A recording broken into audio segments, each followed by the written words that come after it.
Welcome to IBTV. Annamayya జిల్లా మొలకల చెరువు మండలం చంద్రరాజులపల్లి వద్ద ఉన్న వావెళ్ల చెరువు గత కొన్ని సంవత్సరాలుగా ఎండిపోయి ఉండగా తాజాగా మళ్లీ నీటితో నిండింది. స్థానిక ప్రజల విన్నపం మేరకు బీజేపీ జిల్లా అధ్యక్షులు సాయి లోకేష్ జిల్లా కలెక్టర్ను కలిసి హంద్రీనీవ కాలువ నుంచి చెరువుకు నీళ్లు మళ్లించాలని కోరారు. చెరువు నిండితే ఆ ప్రాంతంలో నీటి సమస్యలు తీరుతాయని ఆయన చెప్పారు.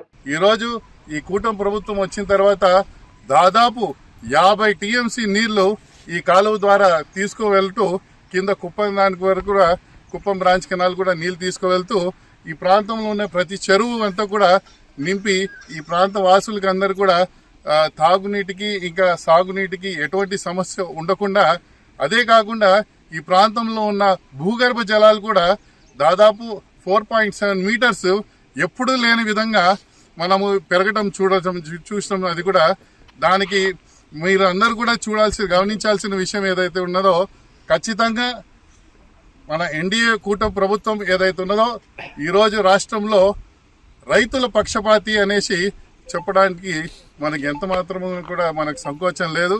కావున ఈ యొక్క కార్యక్రమానికి మన గౌరవ ముఖ్యమంత్రి